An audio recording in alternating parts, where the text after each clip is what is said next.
नमस्कार विद्यार्थी मित्रांनो, मी तुमचे एड्युकेटर श्वेता चंदनकर तुम्हा सर्वांचे सीईटी बाय ग्लोबल ऑनलाईन या युट्यूब चॅनलवर स्वागत करते. महाराष्ट्र एमसीसीईटी एक्झाम 2026 साठी आपण प्रिपेअर करतो आहोत आणि आज या व्हिडिओमध्ये आपण मॅथमॅटिक्स अँड स्टॅटिस्टिक्स मध्ये जे वर्क अँड डिस्टन्स आहे त्याबद्दलचा आजचा तिसरा पार्ट आहे.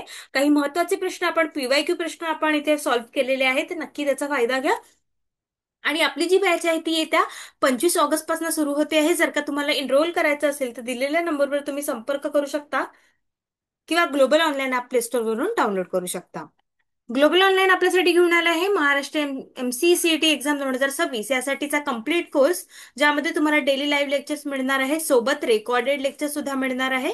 टॉपिक वाईज प्रॅक्टिस एमसीक्यूज आहे, फुल सिलेबस नोट्स आहे जे डाउनलोडेबल असेल, फुल सिलेबस मॉक टेस्ट आहे, फुल सिलेबस एमसीक्यू सिरीज आहे आणि सोबतच लॅपटॉप आणि वेब व्ह्यू सुद्धा असणार आहे. याची जी फीस आहे ती 5,000 रुपये आहे, पण खास तुमच्यासाठी ती 4,000 रुपये असणार आहे. त्यामुळे नक्की याचा फायदा घ्या. आणि येत्या 25 ऑगस्ट पासून आपली एक नवीन बॅच सुरू होते आहे. जर का तुम्हाला एनरोल करायचं असेल तर दिलेल्या नंबरवर तुम्ही संपर्क करू शकता किंवा ग्लोबल ऑनलाईन प्ले स्टोर वरून डाउनलोड करू शकता. वर्कडनचा आपण फॉर्म्युला पाहिले होते. Work done is equal to time taken into rate of work.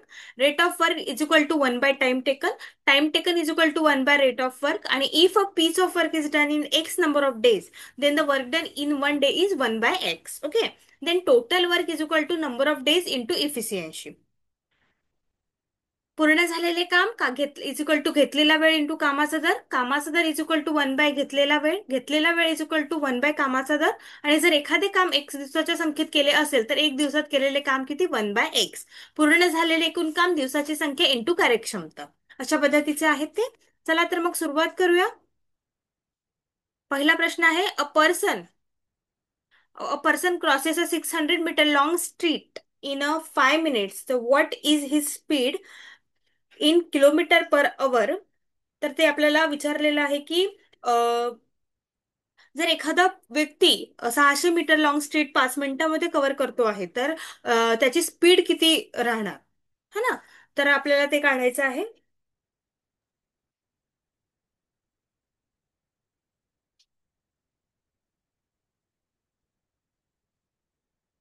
Yes. तर आपल्याला माहिती आहे formula, speed is equal to distance divided by time. Okay. तर 1 metre per second is equal to काय असतं, 18/5 किलोमीटर पर अवर. ठीक आहे.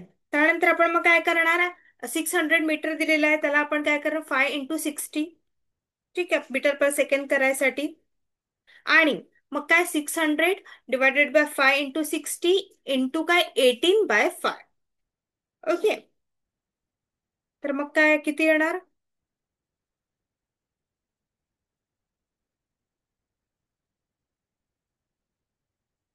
36/5. ओके. आणि मग याचं किती येणार, 7.2 किलोमीटर पर अवर. म्हणजे आपलं उत्तर काय असणार आहे, 7.2 किलोमीटर पर अवर असणार आहे. ठीक आहे. चला, हे बघा उत्तर दिलेलं आहे.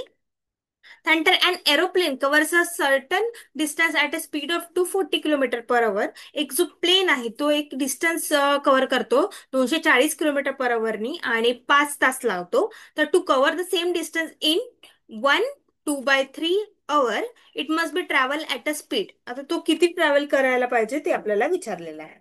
ठीक आहे. ओके. तर डिस्टन्स किती म्हणतोय, 240 आणि 5 तास लागते म्हणजे इंटू करून घ्या, is equal to 1200 kilometre. Okay. त्यानंतर स्पीडचा फॉर्म्युला माहिती आहे, S is equal to D T. Okay. तर 1200 divided by 5/3 kilometre per hour. ठीक आहे. 1 2/3 अवर आपण कसं लिहू शकतो, 5/3 या पद्धतीने सुद्धा लिहू शकतो, आपल्याला माहितीच आहे. ती 3 × 1 + 2 5/3. ओके. तर मग काय करायचं, रिक्वायर्ड स्पीड आपल्याला काढायची आहे. तर 1200 गुणिला 3/5 किलोमीटर पर अवर म्हणजे किती येणार, 720 किलोमीटर पर अवर येणार आहे. म्हणजे आपलं उत्तर काय असणार आहे, 720 किलोमीटर पर अवर असणार आहे. ठीक आहे. अशा पद्धतीने तुम्ही आन्सर्स काढू शकता. यामध्ये आपल्याला नुसतंच आपल्याला फॉर्म्युलाच पाहिजे आहे. Okay. If a person walks at a 14 kilometer per hour instead of 10 kilometer per hour, he would have walked 20 kilometre मोर. जर एखादा व्यक्ती 14 किलोमीटर पर आवर जायच्या ऐवजी 10 किलोमीटर पर आवर जातोय, तर तो 20 किलोमीटर जास्त जातोय. तर ऍक्च्युअल डिस्टन्स ट्रॅव्हल किती केलेलं आहे ते आपल्याला विचारलेलं आहे. ठीक आहे. आपला formula speed is equal to D by T. ठीक आहे. मग 14x - 10x is equal to 20. मग काय 4x इज इक्वल टू 20 आणि x ची व्हॅल्यू काय 20/4 म्हणजे काय 5 तास. ठीक आहे. मग काय 10 किलोमीटर मध्ये 10 × x 10 × 5. मग काय 50 किलोमीटर जे आहे ते ऍक्च्युअल त्याचं डिस्टन्स असणार आहे. ओके. म्हणजे आपलं उत्तर काय असणार आहे 50 किलोमीटर असणार आहे.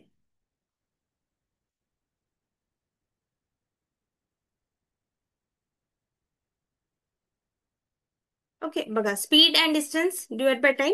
Calculation let the time be X hour according to the question. आणि अशा पद्धतीने आपण सॉल्व्ह केलेलं आहे. त्यानंतर ऍक्च्युअल स्पीड काढायची होती तर जी 10 किलोमीटर पर आवर आहे. मग 10 × x घेतलं. एक्सची व्हॅल्यू आपली 5 आलेली आहे त्यामुळे 50 किलोमीटर आलेलं आहे. ओके.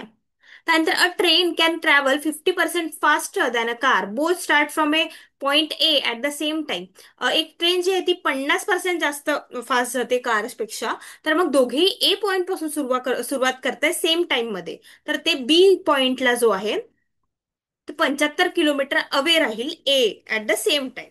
तर train lost about 12.5 minutes while stopping at the station. The speed of the car is. तरी पण काय होत आहे ट्रेन जी आहे ती याच्यामध्ये मागे राहत आहे आणि कारची स्पीड ही जास्त आहे. तर किती आहे ते आपल्याला विचारलेलं आहे. ओके.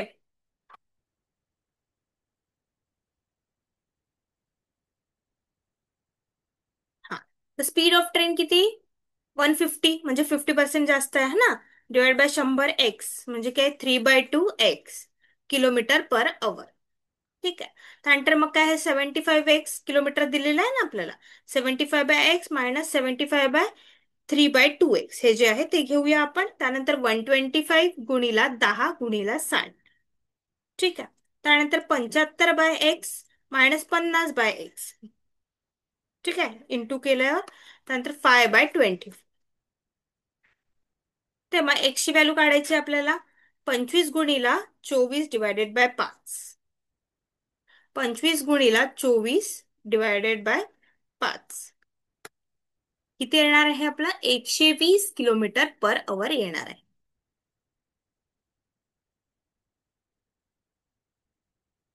ओके. अशा पद्धतीने आपण ते सॉल्व्ह करतो आहोत. Okay. Excluding stoppage the speed of bus is 54 kilometre and including stoppage it is 45. For how many minute does the bus stops per hour. आपल्याला काय म्हटलेलं आहे जे स्टॉपेज आहे त्याला पकडून बसची स्पीड किती आहे 54 आहे. आणि जर का स्टॉपेज पकडले तर ते 45 आहे. तर किती मिनिट ती थांबते आहे बस स्टॉपवर ते विचारलेलं आहे. तर मग पहिल्यांदा 54 - 45 करून घ्यायचं किती येणार 9 किलोमीटर पर आवर. ओके. त्यानंतर ड्यू टू स्टॉपेज म्हणजे 9 किलोमीटर ते काय होत आहे कमी जात आहे ना. देन काय 9/54 × 60 म्हणजे किती होणार करा 6. ओके. 10 मिनिट म्हणजे बस स्टॉपवर किती थांबते आहे 10 मिनिटे थांबते आहे प्रत्येक बस स्टॉपवर. बघा distance by time calculation the speed of bus with stoppage is 45 kilometre per hour. The speed of bus without stoppage is 54 kilometre per hour. आणि स्पीड डिफरन्स किती आहे 54 - 45 is equal to 9 kilometre per hour. Therefore due to stoppage it covers 9 kilometre less. By using the above formula time taken is taken to cover 9 kilometre. 9/54 × 60. That means the bus stop is 10 minutes per hour. Okay. Okay. Next question is in a flight of 600 kilometer, an aircraft was slowed down due to the bad weather. Its average speed for the trip was reduced by 200 kilometer per hour and the time of flight increased by 30 minutes. The duration of the flight is. Okay. तर आपल्याला काय म्हटलं flight दिलेली आहे 600 kilometre मध्ये. ते पण काय झालं बॅड वेदरमुळे त्यांनी आपला एव्हरेज स्पीड कमी केला 200 किलोमीटर पर आवर केला. पण त्यांची टाइम जो आहे तो 30 मिनिट्स वाढलेला आहे. तर नक्की तर ड्युरेशन किती वेळ लागेल ते आपल्याला विचारलेलं आहे. तर 600 आणि आपण फ्लाईट काय घेऊ, एक्स अवर घेऊ, ठीक आहे. By X minus 600 X plus 1/2. Okay, 30 minutes म्हणजे किती, 1/2 आणि 200 किलोमीटर पर आवर आहे. ठीक आहे. त्यानंतर 600/x मायनस 1200, हे दोन वर जाईल. ओके, 2x+1 किती होणार. ठीक आहे.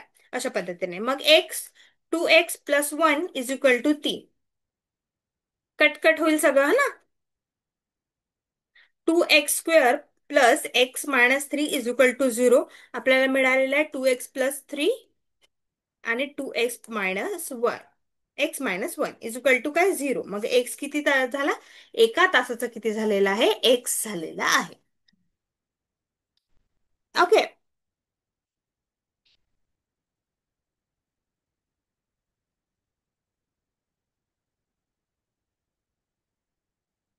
ओके, ठीक आहे. अशा पद्धतीने आपण ते सॉल्व्ह केलेलं आहे. Okay then, thank you. That's it for today everyone. Thank you so. आपली जी बॅच आहे ती येत्या 25 ऑगस्ट पासून सुरू होते आहे. जर का तुम्हाला एनरोल करायचं असेल तर दिलेल्या नंबरवर तुम्ही संपर्क करू शकता किंवा ग्लोबल ऑनलाईन ॲप प्ले स्टोअरवरून डाउनलोड करू शकता. थँक्यू.